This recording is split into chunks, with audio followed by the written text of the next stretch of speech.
We provide you the platform to turn your dreams into reality. Give wings to your aspirations with KR Mangalam University. आइए अब आपको दिखाते हैं बिहार विधानसभा चुनाव पर सबसे बड़ा इंटरव्यू। न्यूज नेशन संवाददाता विकास चंद्रा ने बिहार के डिप्टी सीएम सम्राट चौधरी से खास बातचीत की।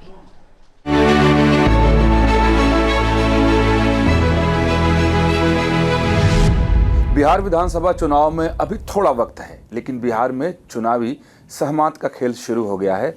आरोप प्रत्यारोप का दौर शुरू हो गया है और सभी पार्टियां अपनी अपनी तैयारी के साथ चुनावी मैदान में उतर गई हैं। सम्राट चौधरी जी हैं, बिहार के डिप्टी सीएम हैं, कई सारे महत्वपूर्ण विभाग उनके पास है। उनसे बात करेंगे और जानने और समझने की कोशिश करेंगे कि आखिर इस बार के विधानसभा चुनाव में होने क्या जा रहा है और बीजेपी और खासतौर पर एनडीए को क्या उम्मीद है। सम्राट जी, बहुत स्वागत है न्यूज नेशन में आपका। नमस्कार। क्या मान लिया जाए कि अब सब कुछ विषाद बीज गया है और अब लड़ाई के लिए मैदान में आप लोग उतर गए हैं? देखिए, बिहार की लड़ाई पूरा क्लियर कट है। बिहार में एक तरफ विनाशकारी है और एक तरफ विकासकारी है। नीतीश कुमार जी ने अपने 20 साल के शासनकाल में बिहार में विकास किए हैं और दूसरे तरफ लालू जी के 15 साल बिहार की जनता ने देखा है विनाशकारी। सड़क गड्ढे में, बिजली का पता नहीं, law and order fully failure, जातिवाद और नक्सलवाद पूरे बिहार में चरम पर। कोई कानून का राज स्थापित नहीं था क्योंकि राजा ही पैसा वसूली करवाते थे। राजा ही अपने सीएम हाउस में बैठकर गुंडाओं के एक तरह से पंचायती करने का काम करते। तो लड़ाई लालू बनाम नीतीश है और नीतीश कुमार जी ने जो पिछले कई वर्षों में काम किए हैं बिहार के लिए, वो जनता ने देखा है। इसलिए लड़ाई जनता जानती है विनाशकारी लोगों को सत्ता देनी है कि विकासकारी। 20 वर्ष हो गए, अब तो लालू यादव को सत्ता से तो वही तो फर्क वर्ष हो चुके हैं। मेरा ये आपको अब घेरा जा रहा है। वही तो मैं कह रहा हूँ कि देखिए, 20 साल पहले पटना से बेगूसराय जाने में 3.5 घंटे लगते थे, आज आप 1.25 घंटा में जा रहे हैं। 20 साल पहले आज यहाँ से गया जाने में, गया जी जाने में आपको 4 घंटे लगते थे, आज आप 1.25 घंटे में जा रहे हैं। पटना से मुजफ्फरपुर जाने में 3.5 घंटे लगते थे, आज ये 1.25 ठीक बात घंटे। है कि सड़क का नेटवर्क जो है वो ठीक सारे चीज़ों का। आज बिजली जिस राज्य में 5 से 6 घंटा ग्रामीण में बिजली मिलते थे, आज 24 घंटे बिजली मिल रहा है। फर्क है। आज अपराधी कोई सत्ता पोषित नहीं हो सकता। पहले सत्ता के लोगों को ही न्याय मिलता था और सत्ता के द्वारा ही अपराध होते थे। चलिए, इसी पे सवाल आते हैं कि अब देखिए जिस तरीके से बिहार में अपराध बढ़ा है, इधर ग्राफ अचानक से बढ़ा है। नहीं बढ़ा है। और Tejashwi Yadav, RJD, Rahul Gandhi crime capital बोल रहे हैं, आप पर हमले हो रहे हैं। देखिए, वही तो मैं कह रहा हूँ कि देखिए, वो लोग तो नेता विरोधी दल है ना, एक दिल्ली के एक पटना के, उनका दायित्व है। लेकिन आप जब आंकड़े में जाएंगे तो आपको साफ दिखेगा। जिस बिहार में 10-10 हजार राइट्स होते थे, आज सैकड़ों में राइट्स हो रहे हैं। बिहार की आबादी 14 करोड़ है। जब बिहार लालू जी के पास था तो बिहार की आबादी 10 करोड़ भी नहीं थी। ये बदलता हुआ बिहार है। आज 1 करोड़ लोगों को रोजगार की कल्पना हम कर रहे हैं। लालू जी 1 लाख लोगों को भी अपने 15 साल में रोजगार, सरकारी नौकरी नहीं दे पाए। आज हम 1 करोड़ लोगों के रोजगार की बात कर रहे हैं। देखिए, चुनिंदे व्यक्तिगत हमारा और आपका झगड़ा होगा, कोई किसी के साथ अप्रिय घटना नहीं। आपके एक बयान पर इस पर विवाद आया कि आपने कहा कि 2 व्यक्तिगत झगड़े में हत्या हो जाए तो सरकार क्या करे। इसमें विवाद क्या है? इसमें विवाद क्या है, ये जानना चाहता हूं। मेरा और आपका झगड़ा हो, अपराधियों के हौसले बुलंद है, तब तो ऐसी हत्याएं हो जा रही हैं। वही तो मैं कह रहा हूं। ये अपराधी कहाँ है? देखिए, अपराधी जो ऑर्गेनाइज क्राइम करते हैं, ये ऑर्गेनाइज क्राइम नहीं है, व्यक्तिगत झगड़े हैं। व्यक्तिगत झगड़ा कोई नहीं रोक पाएगा। लेकिन इसके बावजूद सरकार चिंतित है और 72 घंटे में पकड़ के जेल में डाल दिया। उमेश यादव हो, अशोक शाह हो, सबको जेल में डाल दिया है। ये है कानून।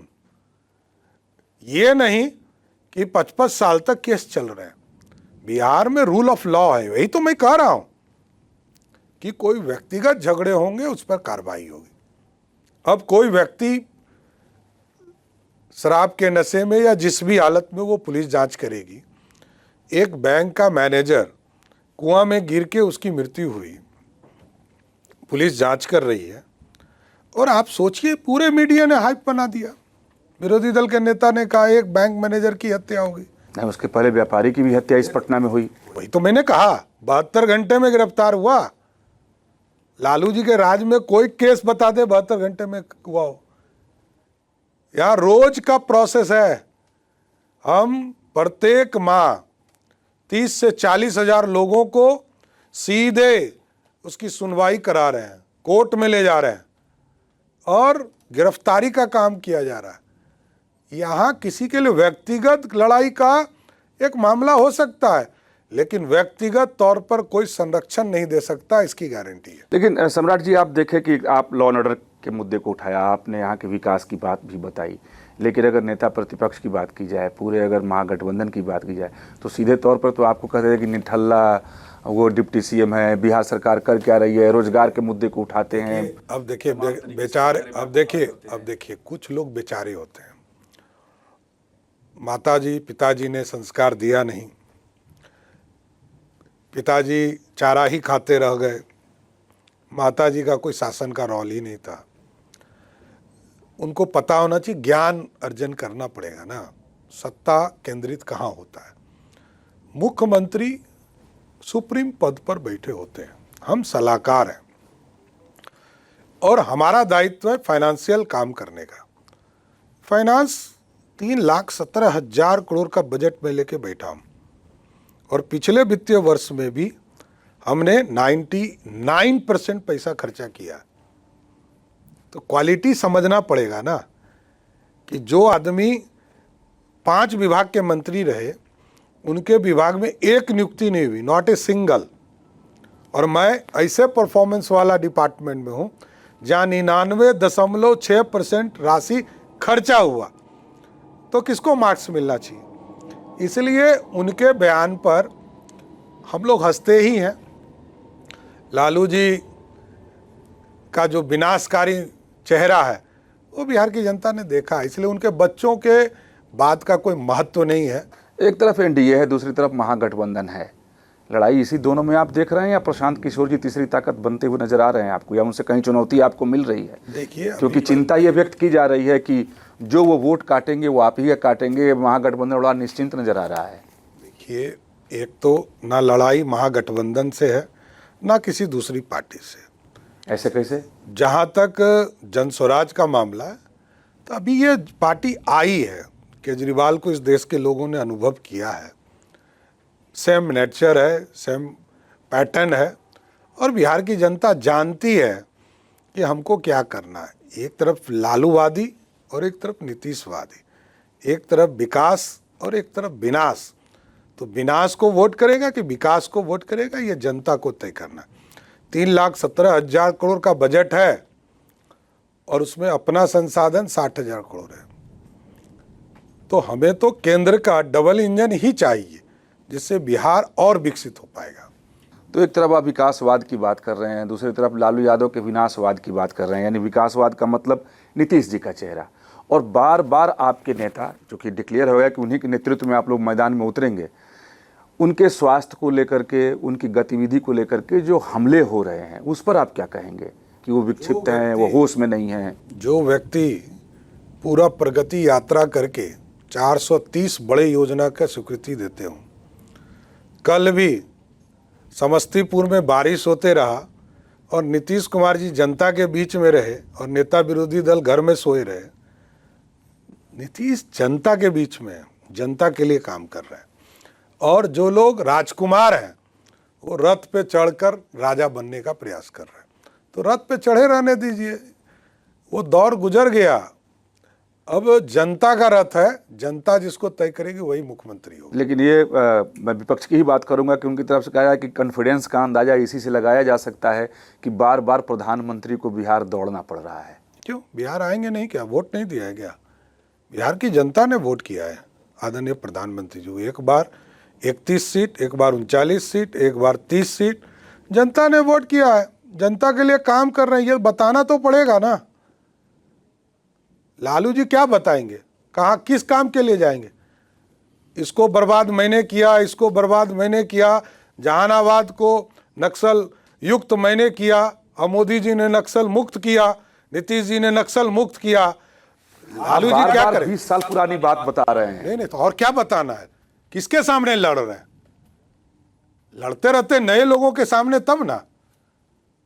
थ्योरी क्या है? लालूवाद। सबसे बड़ा नेता कौन है? लालू यादव। तो लालू यादव से बात करेंगे ना।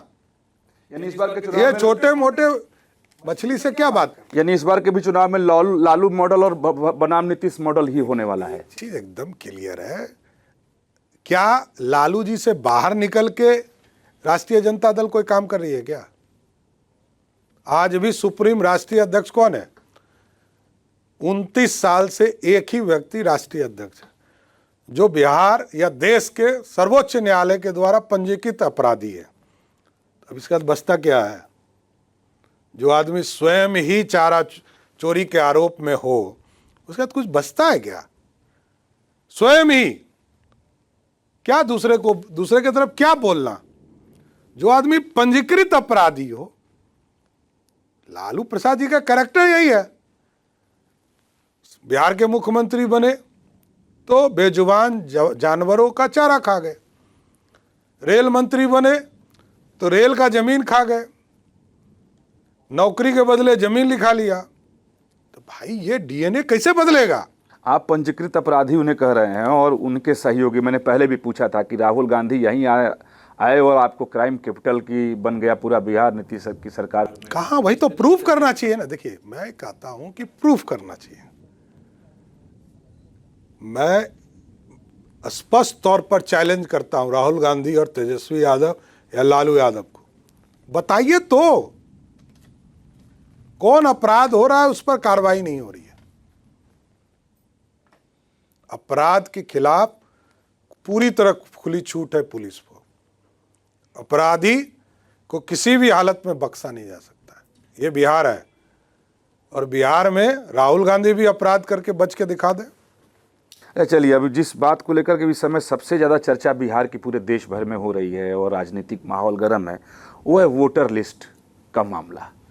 उसका जो रिवीजन हो रहा है, आखिर क्या वजह है? आप क्या वजह मानते हैं कि जो विपक्ष है, खासतौर पर तेजस्वी यादव हों या कांग्रेस के नेता हों, इसको लेकर के इतने परेशान वो क्यों नजर आ रहे हैं? स्वाभाविक है। देखिए, ये लोग तुष्टीकरण वाले नेता हैं। ये लोग भारत के लोकतंत्र की बात नहीं करते, ये तुष्टीकरण की बात करते।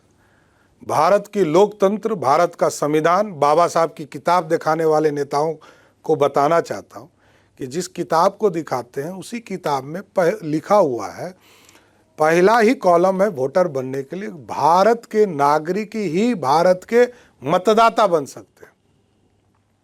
और मैंने इसलिए कहा कि किशनगंज जिला, जहां 75% अल्पसंख्यक समाज है, उस जिले में पिछले 13 दिनों में 3.5 लाख लोगों का आवेदन आवासीय प्रमाण पत्र के लिए आया, जबकि एवरेज जनवरी से जून माह तक 20,000, 22,000, 30,000 मैक्सिमम आया। और 15 दिन भी नहीं हुआ 3,41,000। ये जांच का विषय है, कैसे छोड़ देंगे? भारत का नागरिक नहीं है, उसको मतदाता कैसे मान लेंगे? एकदम जांच होगा। और निर्वाचन आयोग को भी धन्यवाद देता हूं कि इसको पूरा जांच कीजिए। तो इसमें कोई संदेह नहीं है कि नीतीश कुमार जी नेता हैं। बार बार आप लोगों की तरफ से भी ये कहा गया है, और न सिर्फ पटना से बल्कि दिल्ली से भी इस पर मुहर लगाई गई कि नीतीश जी ही नेता हैं। लेकिन एक सवाल जो है ख़ास तौर पे जो आता है, विपक्ष के लोग उठाते हैं कि चुनाव तक ही नीतीश कुमार नेता हैं। इसमें कितनी सच्चाई है और क्या इसके पीछे की राजनीति? देखिए, नीतीश कुमार जी के नेतृत्व में काम कर रहे हैं और आगे भी करते रहेंगे, इसमें कहाँ दिक्कत है। भारतीय जनता पार्टी 2000 में भी उनको मुख्यमंत्री बनाई थी, तब उनके पास 32 एमएलए था और 70 एमएलए बीजेपी के पास थी, तब भी प्रश्न नहीं उठे थे। यानी एनडीए में सब कुछ ठीक ठाक है। इशू कहाँ है? इशू उठाने वाले कौन है ये तो समझिए। इशू उठाने वाले लोग जनस्वराज के नेता हैं, इशू उठाने वाले राजद के नेता हैं, कांग्रेस के थे, ये क्या बोलेगा? ये लोग तो यही ना बोलेगा बेचारा। ये लोग का दायित्व तो यही है, विरोधी दल के नेताओं का काम ही है सरकार और दूसरे गठबंधन के खिलाफ बोलना। तो बोलने दीजिए बेचारे को, जनता क्या मानती है जनता को तय करने दीजिए। चलिए, बहुत धन्यवाद न्यूज़ नेशन ने को आपने समय दिया।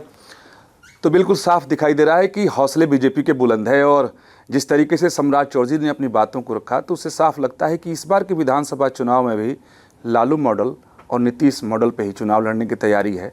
लेकिन अगर दूसरी तरफ की बात की जाए तो वहाँ जातीय संगठन पर ज़्यादा भरोसा नजर आ रहा है। तो खैर, वक्त का इंतजार करेंगे इसके लिए।